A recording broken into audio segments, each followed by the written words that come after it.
말씀, 내가 너를 내 손바닥에 새겼고 네 번째 시간으로 하나님의 말씀의 은혜를 나누도록 하겠습니다. 요한복음 13장에서 17장까지의 말씀은 예수님의 고별사라고 불리는 장입니다.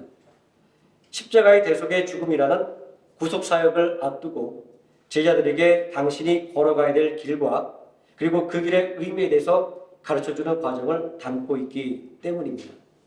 그리고 남겨질 제자들이 주어진 사명을 잘 감당할 수 있도록 제자들을 준비시키는 과정을 담고 있기 때문입니다. 주석을 쭉 살펴보니까 이런 이야기를 합니다. 예수님 당시에 스승과 제자의 관계, 더 나아가서 그리스 문화권에서 스승과 제자의 관계는 아버지와 아들의 관계로 이렇게 불렸다라고 설명하고 있습니다. 생각해 보니까 저희도 학교에서 군사부 일체라고 배웠던 기억이 납니다. 임금님과 부모님과 스승님은 한 몸이다. 그러니까 동일하게 공경하고 존경해야 된다. 이렇게 배웠습니다. 이러한 문화적인 배경이 의미하고 있는 것은 이 스승과 제자의 관계가 단순하게 지식이나 기술을 가르치고 배우는 단계를 넘어서 인격적인 이런 관계를 형성해야 한다라고 하는 것을 우리에게 알려주고 있습니다. 이러한 주석의 내용을 읽으면서 저는 남겨지는 철없는 제자들을 바라보는 예수님의 마음은 어떠하셨을까 이런 생각을 해보았습니다. 선생님이신 예수님은 인류의 구원을 위한 대속의 죽음을 이야기하고 있는데 여전히 제자들은 누가 더 높은 자리에 오를 것인가 이것을 다투고 있었기 때문입니다. 또 선생님을 떠나보내야 하는 제자들의 마음은 어떠했을까 생각해 봅니다. 선생님이신 예수님이 권력을 잡으면 그 밑에서 한자리 할 생각에 부풀어있던 제자들에게 있어서 예수님이 자신을 떠나신다고 하는 말은 제자들을 당황스럽게 만들기에 충분했기 때문입니다. 이러한 남겨질 제자들의 처지를 예수님은 고아에 비유하고 있습니다. 18절 말씀에 내가 너희를 고아와 같이 버려두지 아니하고 라고 하는 말씀 속에서 남겨진 제자들의 처지가 어떻게 될 것인지를 엿보고 있습니다. 고아라고 하는 것은 어린 나이에 부모님을 잃은 사람을 말합니다. 그래서 다른 사람의 도움을 받지 못하는 사람을 말합니다. 여기서 버림받다라는 이 말로 이 고아의 처지가 아주 확실하고 명확하게 설명됩니다. 그래서 예수님은 고아와 같이 버려두지 아니하고라는 말로 고아와 같이 남겨질 제자들이 얼마나 큰 공경을 만나게 되는지에 대해서 이야기하고 있는 것입니다. 제가 처음에 스승과 제자의 사이를 생각하는 문화적인 배경을 말씀드렸습니다. 이런 말씀에 비춰본다고 하면 선생님을 떠나보내는 제자들은 이제 실질적인 고아가 되는 것입니다. 예수님께서 대속의 십자가의 죽음을 감당하셔야만 했을 때 제자들이 깊은 절망에 빠질 수밖에 없던 이유는 바로 여기에 있는 것입니다. 저는 예수님을 떠나보내는 제자들의 모습을 보면서 2009년 5월 달에 어머니와 이별하던 순간이 생각이 났습니다. 2007년 먼저 베트남에 선교사로 떠났던 아버지 뒤를 따라서 베트남으로 떠나시던 모습을 말입니다. 그 미지의 땅 베트남에 남편을 홀로 둘 수가 없어서 어머니는 베트남으로 가기 위해서 마음을 다잡으며 준비를 해야만 했습니다. 또 어머니를 떠나보내는 저의 마음도 마찬가지였습니다. 이런 얘기를 하면 지금 한국과 베트남이 얼마나 가까운데 밤 비행기 타고 갔다가 밤 비행기를 타고 올 수 있는 이렇게 가까운데 무슨 이야기냐 할 수도 있지만 2009년 그때만 해도 그런 생각을 하지 못할 때였습니다. 왕래하기가 쉽지 않았고요. 지금 올해 많은 사람들이 코로나 때문에 한국에 돌아갔지만 그래도 제가 통계를 보니까 하노이시에 한국 사람이 6만 5천 명이 살고 있다고 합니다. 2008년, 2009년에는 목사님이 이야기하시기를 하노이시에 한국 사람이 한 5천 명 추산되는 정도 사람들이 있을 거다 이런 이야기를 했습니다. 어떤 상황인지 이해가 되시죠? 그때는 인터넷은 물론이고 전화통화도 참 쉽게 되지 않는 그런 때였습니다. 지금도 비가 많이 오면 경남과 스카이레이크 사이에는 그 파묵 사거리가 물에 잠기는 것을 아마 본 분들이 있을 겁니다. 제가 비 오는 날 버스를 타게 되면 버스의 바퀴가 잠겨요. 진짜 배를 타고 지나가는 것 같은 느낌이 납니다. 제가 여기에 오랫동안 계셨던 분의 말을 들으니까 진짜 10년 전에는 비가 쏟아지면 배를 타고 그 파묵 사거리를 건너갔다고 합니다. 그때는 스카이레이크도 공터였고 그리고 경남 아파트 그 자리도 공터였었다라고 이야기를 합니다. 자, 이러한 상황을 생각해 보면 그때는 진짜 저는 어머니가 베트남에 가시면 큰 고생을 하지는 않을지 그리고 또 언제 만날 수 있을까 이런 것들을 걱정할 수밖에 없었습니다. 그때는 오가는 비행기 값이면 생활비에 보태 쓰시라고 보내드리는 것이 더 100배 난 그때였기 때문입니다. 자, 그렇게 준비하던 2008년 여름에 님은 먼 곳에라는 베트남 전쟁을 배경한 영화가 개봉됐는데 영화가 참 잘 만들었다라는 소문이 있어서 어머니와 함께 그래도 베트남이 어떤지는 알아야 되겠다는 심정으로 보러 갔습니다. 그때 한번 생각해 보시기 바랍니다. 베트남 전쟁을 배경으로 한 이 영화에서 베트남에 대한 무슨 좋은 그러한 이미지를 받을 수가 있을까요? 1970년대 한국의 한 1950년대 그 납부된 이 베트남 고리의 모습들과 그리고 끝없이 펼쳐지는 이 정글의 영상은 마음을 더 무겁게 만들었습니다. 마음이 얼마나 심란한지 이로 말할 수가 없었습니다. 영화가 끝나고 함께 식사를 하는데 무슨 맛인지도 모르겠더라고요. 같이 영화를 보고 갔던 제 맏며느리는 저에게 그렇게 눈치가 없이 그런 영화를 선택을 해서 어머니 같이 있는 들이 그렇게 심란하게 만드냐고 타박했던 생각도 납니다. 제가 이 부분의 말씀을 읽으면서 이런 저의 기억을 떠올리게 되고 다시 이 기억 속에서 본문의 말씀을 다시 보니까 선생님을 떠나보내고 남겨지게 될 이 제자들의 마음, 고아와 같은 처지에 내몰릴 제자들의 마음이 구절절하게 와 닿았습니다. 생각해보면 제자들은 업으로 세리로 각자의 터널에서 자리를 잡고 잘 살고 있는 사람들이었습니다. 그런데 어느 날 갑자기 예수님이 찾아오셔서 이제부터는 사람을 낳는 어부가 되게 하리라 그들을 부르기 전까지는 말입니다. 사람을 낳는 어부가 되리라는 예수님의 말씀만을 철석같이 믿고 따라 나섰는데 이제 와서 자신들을 남겨놓고 떠나신다라고 말씀하시는 예수님의 말씀은 참으로 당황스럽기도 하고 그리고 한없이 원망스러웠을 것입니다. 우리의 신앙의 생활들을 한번 생각해 봐도 그렇습니다. 오늘날 우리의 신앙생활을 힘들게 만드는 것은 내가 지금 당면한 어려운 문제들 때문만은 아닙니다. 하나님께서 나를 돌보고 계신지 하나님께서 나와 함께 계신지를 확신할 수 없을 때 우리는 큰 고통을 느낄 수밖에 없습니다. 우리의 신앙생활을 다시 돌이켜보면 아무리 큰 어려움을 만났을 때도 하나님이 나와 함께 계신다는 것은 확신이 있고 하나님이 나를 도우신다는 확신이 있을 때는 조금도 두렵지 않고 담대할 수가 있었습니다. 반대로 하나님의 임재와 도움을 확신할 수 없을 때는 아무것도 하는 일에 두려움을 느끼고 낙심하지 않았습니까? 제자들을 생각해 보십시오. 선생님이신 예수님과 함께 할 때는 세상의 그 무엇도 두려워하지 않았지만 예수님의 부재를 경험하는 순간 아주 한없이 약해지지 않았습니까? 성경에서 누구보다도 담대하고 굳센 믿음을 가진 사람을 말한다고 한다면 아마 단연 다윗이라고 말할 수가 있을 겁니다. 양치는 목동이었지만 이스라엘의 왕으로 세워주시다는 하나님의 약속에 대한 믿음을 가지고 수많은 공경과 핍박을 이겨냈기 때문입니다. 하나님의 도움을 확신하며 수많은 전쟁을 승리로 이끌어냈기 때문입니다. 하나님의 약속이 반드시 이루어진다는 믿음으로 마침내 이스라엘을 반석 위에 세운 왕이 된 사람이었기 때문입니다. 하지만 누구보다 담대하고 굳센 믿음을 가졌던 다윗도 하나님의 임재와 도움을 확신할 수 없을 때에는 두려움에 사로잡혔고 낙심할 수밖에 없었습니다. 시편 56편의 말씀은 다윗이 가드에서 블레셋 사람에게 잡혔던 때라는 표제를 통해서 다윗이 당했던 절체절명의 상황을 우리에게 알려주고 있습니다. 특히 56편 8절 말씀을 보면 다윗은 사울왕의 핍박과 블레셋 사람에게 핍박을 당할 때 나의 눈물을 주의 벽에 담으소서 이렇게 애통해하지 않습니까?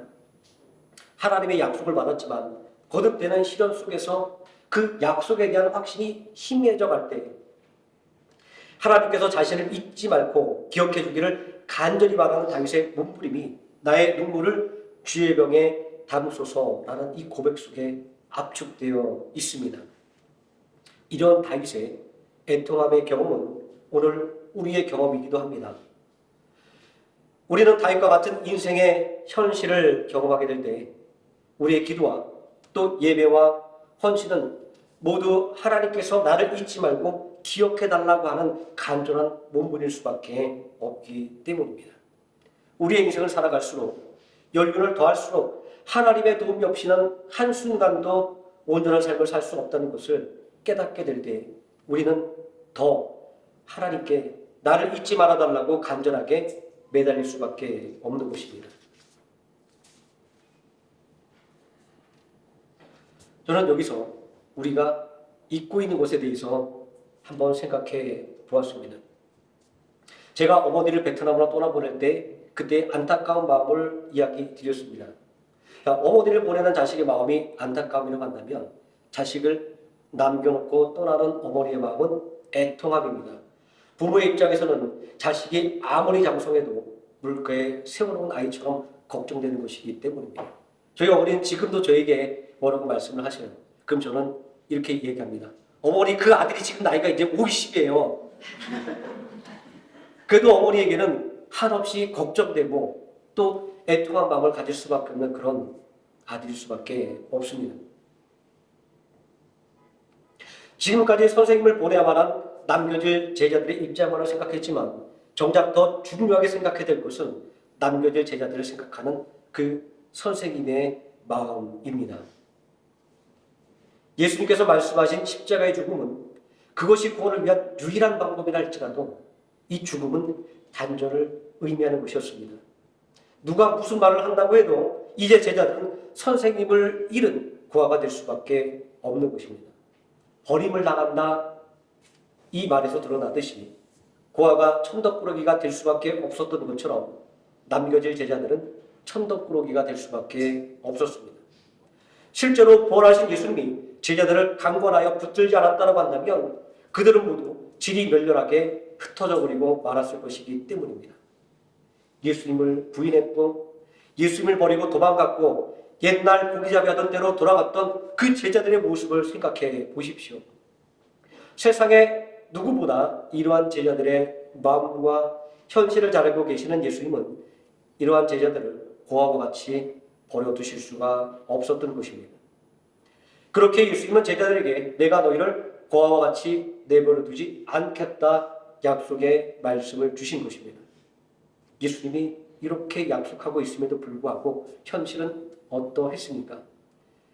제자들은 예수님의 부재를 경험해야만 했습니다. 예수님께서 십자가에서 죽으심으로 부재를 경험했고 또 부활하신 예수님께서 하늘로 올라가심으로 말미암아 영원한 부재를 경험할 수밖에 없었습니다. 이러한 엄연한 현실 속에서 어떻게 예수님은 제자들을 고아와 같이 내버려 두지 않겠다고 약속을 하신 것일까요? 그리고 어떻게 이 약속을 지킬 수가 있었던 것일까요? 요한복음 14장 16절에서 예수님은 이렇게 약속하고 있습니다. 내가 아버지께 구하겠으니 그가 또 다른 보혜사를 너희에게 주사 영원토록 너희와 함께 있게 하리니. 이 말씀은 예수님께서 제자들을 고아와 같이 버려두지 않겠다는 약속을 지키기 위해서 제자들에게 보혜사를 보내준다는 말씀입니다. 이 보혜사의 의미는 돕는 자, 위로자, 상담자입니다. 그래서 각 쪽의 번역 성경들은 자신들의 이해에 맞게 이 보혜사를 돕는 자, 위로자, 상담자 이렇게 번역해 놓고 있기도 합니다. 자, 그러면 이 보혜사의 정체는 무엇이기에 제자들의 보호자와 인도자가 되는 것일까요? 예수님은 이어지는 17절 말씀에서 보혜사는 진리의 영이다 이렇게 말씀하고 있습니다. 자, 오랫동안 신앙생활한 우리들은 이 신앙의 경험으로 즉시 진리의 영이 누구를 의미하시는지 짐작해 볼 수가 있습니다. 또 예수님은 25절 말씀에서 우리가 짐작하고 있듯이 이 보혜사는 성령님이다라고 분명하게 그 정체를 밝혀주고 있습니다. 이 말씀처럼 예수님께서는 제자들을 고아와 같이 버려두지 않는다는 약속을 지키기 위해서 성령님을 우리에게 보내주시겠다라고 하시는 것입니다. 또 우리들을 고아와 같이 버려두지 않는다는 약속을 지키기 위해서 성령님께서 친히 우리에게 찾아오신다는 말씀인 것입니다. 성령님을 돕는 자, 위로자, 상담자라고 말할 때 성령님을 마치 성부 하나님과 성자 하나님인 예수님에게 종속되는 분으로 오해하는 경우가 종종 있습니다. 여기서 우리가 분명하게 알아야 될 것은 성령님은 삼위일체의 성령 하나님이라고 하는 것입니다. 빌립보서 2장 6절 말씀에 예수님을 이렇게 소개하고 있습니다. 그는 근본 하나님의 본체시나 하나님과 동등됨을 취할 것을 여기지 아니하시고, 이 말씀을 통해서 분명히 성부와 성자와 성령 하나님은 한 본체이시며 동등한 하나님임을 우리에게 분명히 알려주고 있습니다. 하나님은 오직 한 분입니다. 이 한 분 하나님은 아버지와 아들과 성령의 삼위를 가지고 있습니다. 이 세 위격은 독립되어 있습니다. 그러나 동등한 위격입니다. 그러나 세 분 하나님이 아니라 오직 한 분 하나님입니다. 이런 삼위일체의 교리를 어떻게 논리적으로 정확하게 설명할 수가 있을까요? 논리적으로 설명할 수 없기 때문에 이 삼위일체는 신앙의 신비이고 믿음의 영역인 것입니다. 그럼에도 불구하고 성경은 분명하게 이 삼위일체의 하나님을 증거하고 있고, 하나님의 모든 구원의 역사, 이것은 삼위일체의 하나님께서 행하신다는 것을 우리에게 증거하고 있습니다. 그러므로 성령님을 우리에게 보내주신다는 하는 것은 하나님께서 제자들과 그리고 예수 그리스도를 믿는 우리들과 영원히 함께 하신다라고 하는 것을 의미하는 것입니다. 고린도전서 3장 16절 말씀에 너희가 하나님의 성령인 것과 하나님의 성령이 너희 안에 거하시는 것을 알지 못하느냐. 이렇게 성령 하나님께서 우리를 성전 삼고 우리와 함께 계신다라고 말씀하고 있습니다. 자, 이것을 17절 말씀에 그는 너희와 함께 거하시며 또 너희 속에 계시겠습니다. 또 20절 말씀에 그 날에는 내가 아버지 안에 너희가 내 안에 내가 너희 안에 있는 것을 너희가 알리라고 하는, 끝까지 함께 하시겠다고 하는 이 예수님의 약속의 말씀이 분명하게 이루어졌음을 증명하고 있는 것입니다. 하나님께서 당신의 백성들에게 하셨던 말씀이 있습니다. 내가 너희를 잊지 않기 위하여 너희의 이름을 내 손바닥에 새겼노라. 우리가 이 말씀의 첫 번째 시간에 우리가 함께 묵상했던 그 말씀입니다. 바로 이 말씀이 성령 하나님께서 우리를 성전 삼고 우리와 함께 하심으로 성취되고 증명된 것입니다. 내가 너희를 고아와 같이 버려두지 않는다라고 하는 예수님의 약속이 지켜진 것입니다. 성령님께서 제자들과 함께 하실 때 제자들은 실패를 딛고 두려움을 떨쳐버리고 담대하게 복음의 증인이 될 수가 있었습니다. 그 어떠한 막혀와 어려움 속에서도 믿음의 길에서 이탈하지 않고 걸어갈 수가 있었으며 마침내 승리할 수가 있었던 것입니다. 예수님은 요한복음 14장 6절 말씀에서 나로 말미암지 않고는 아버지께로 올 자가 없느니라는 말씀을 통해서 믿는 자들의 이름을 잊지 않기 위하여 우리의 이름 하나하나를 당신의 손바닥에 새겨 놓았음을 알려주고 있습니다. 하나님께서 우리의 이름을 잊지 않기 위하여 당신의 손에 우리의 이름 하나하나를 새겨 놓았다고 하는 이 말씀은 우리가 믿음으로 받은 이 구원은 절대로 상실될 수 없다고 하는 확고한 근거입니다. 아무리 마귀가 우리를 유혹하고 핍박한다 할지라도 우리가 믿음의 싸움에서 승리할 수 있는 것은 이처럼 하나님께서 우리를 돌보시고 인도해 주시기 때문인 것입니다. 이렇게 확고부동한 성령님의 함께 하심이지만 우리는 종종 성령 하나님의 임마누엘을 의심할 때가 있습니다. 그 이유는 예수 그리스도를 믿는 믿음이 없이는 성령님에 대해서 알 수 없기 때문입니다. 17절 말씀에 그는 진리의 영이라 세상의 능히 그를 받지 못하나니 이는 그를 보지도 못하고 알지도 못함이라 라는 말씀 통해서 이러한 사실을 밝혀주고 있습니다. 이 말씀은 오늘 예배드리는 우리가 성령님에 대해서 무지하다라는 말씀을 하고 있는 것이 아닙니다. 성령님에 대한 무지한 사람들의 주장 때문에 성령님을 믿고 따라가는 우리조차도 성령님의 임마누엘을 의심할 수밖에 없다라는 이야기를 하는 것입니다. 지금도 어떤 사람들은 특별한 은사가 있어야만 성령님께서 함께 하시는 것이다 이렇게 주장합니다. 또 어떤 사람들은 흔들리지 않은 구원의 확신이 있어야 성령님께서 함께 하시는 것이다 라고 이야기합니다. 물론 성령님께서 우리에게 은사를 주시고 구원의 확신을 주시는 것이 분명합니다. 그러나 더 근본적인 성령의 사역은 예수 그리스도를 증거하는 것입니다. 그렇기 때문에 성경은 곳곳에서 이 성령님을 예수님의 영이라고까지 성령님의 이름을 부르고 있는 것입니다. 요한복음 14장 26절에서 예수님은 성령님이 하시는 일을 자신을 증거하는 것이다라고 말씀하고 있습니다. 보혜사 곧 아버지께서 내 이름으로 보내실 성령 그가 너희에게 모든 것을 가르치고 내가 너희에게 말한 모든 것을 생각나게 하리라. 자, 그러므로 우리가 예수 그리스도를 영접하고 믿는 것은 바로 성령 하나님께서 우리와 함께 하신다는 하는 확고한 증거가 되는 것입니다.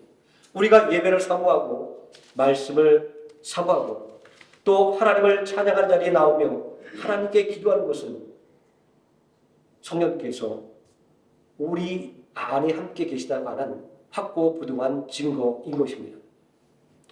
또 어떤 사람들은 성령의 활동은 이미 끝났다 이렇게 주장하기도 합니다. 그래서 이들은 오늘도 일어나고 있는 성령의 은사와 기도의 응답을 인정하지 않습니다. 이런 사람들이야말로 예수님의 말씀처럼 성령님을 보지 못하고 알지 못하는 사람들입니다. 담임 목사님은 설교 중에 이런 말씀을 늘 자주 하고 계십니다. 하나님의 능력을 체험하지 못하고 기도의 응답을 경험할 수 없다고 한다면 하나님을 믿을 이유가 하나도 없다라고 말입니다. 우리의 신앙을 굳이 다른 종교와 같이 기독교라고 이야기하지만 이 기독교는 단순한 종교가 아닙니다. 살아계신 하나님의 은혜와 도움을 체험하는 살아있는 신앙입니다. 성령님은 지금도 우리와 함께 하시며 우리 가운데 역사하시는 하나님입니다. 지금도 우리가 은사를 체험하고 기도의 응답을 받는 것은 바로 하나님의 임마누엘의 참된 증거인 것입니다. 어느 주석에 보니까 그는 진리의 영이라 세상은 능히 그를 받지 못하나니 이는 그를 보지도 못하고 알지도 못함이라. 그러나 너희는 그를 아나니 그는 너희와 함께 하시며 또 너희 속에 계시겠습니다 라는 이 요한복음 14장 17절 말씀을 이렇게 설명하고 있습니다. 전파가 있는데 라디오가 없으면 그 전파를 잡을 수가 없듯이 영적인 삶이 없는 구원을 받지 못한 자들에게 있어 단지 성령님의 존재가 인식되지 못했을 뿐인 것입니다 라고 쓰고 있습니다. 내가 이해하지 못하고 믿을 수 없다고 해서 하나님이 안 계신 것이 아닙니다.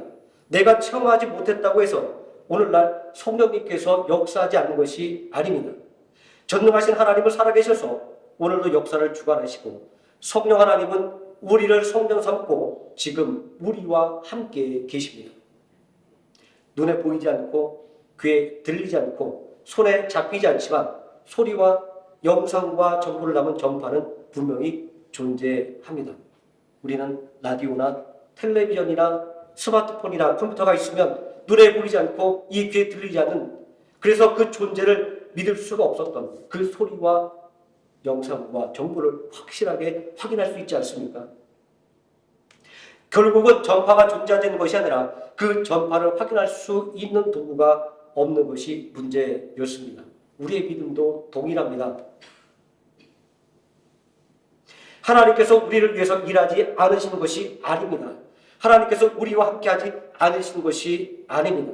다만 우리가 하나님께서 우리를 위하여 일하심과 우리와 함께하심을 알 수 있는 채널을 찾지 못했을 뿐입니다.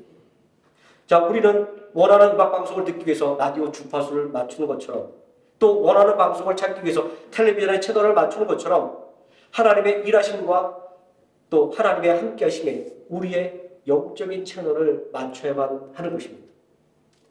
그러면 우리가 어떻게 하는 것이 이 영적인 채널을 맞추는 것일까요? 그것은 예수 그리스도의 이름으로 모이기를 힘쓰는 것입니다. 예수님은 분명하게 두세 사람이 내 이름으로 모이는 곳에는 나도 그들 중에 있으리라 이렇게 약속하셨기 때문입니다. 이 말씀은 분명하게 함께하는 예배를 가리키는 것입니다. 또 예수님은 당신의 이름으로 하나님께 구하라 말씀하셨습니다. 이것은 분명하게 기도를 가리키는 것입니다. 디모데전서 4장 1절의 말씀도 하나님의 말씀과 기도로 거룩하여짐이라. 우리의 영적인 채널을 맞추는 방법이 하나님께 드리는 예배와 그리고 기도에 있음을 분명하게 우리에게 알려주고 있습니다. 우리가 이렇게 예수님의 이름으로 모이기를 힘쓰고 예수님의 이름으로 기도할 때 우리를 위하여 일하시는 하나님, 우리와 함께 하시는 성령 하나님을 깨달을 수가 있는 것입니다. 바로 예배하고 기도할 때 우리를 잊지 않기 위해서 당신의 손에 우리의 이름을 새겨 놓으신 예수 그리스도의 못 잡는다는 그 두 손을 우리가 꼭 붙잡을 수가 있는 것입니다. 기도하시겠습니다.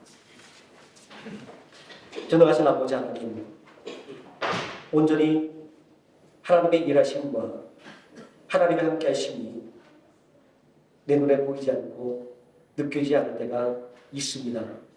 그러나 말씀을 통하여 분명히 다시 한번 깨닫습니다. 내가 온전히 그 함께 하심과 또 나를 위하여 일하시는 채널을 찾지 못할 뿐 언제나 나를 위하여 일하시고 나와 함께 하시는 하나님이라고 하는 사실을 오늘 말씀을 통하여 다시 한번 확인할 때니 온전히 우리가 예배와 기도로 온전히 하나님께 우리의 영적인 채널을 온전히 맞출 수 있게 하여 주시기를 원합니다. 아버지 하나님, 온전히 우리의 이름을 잊지 않기 위하여 그 손에 새겨 놓으신 예수님의 못자국난 그 두 손을 붙잡고 우리가 힘있게 걸어가게 해주시고 믿음의 선한 싸움을 싸워 승리하게 하여 주시옵소서. 예수님의 이름으로 기도드립니다. 아멘.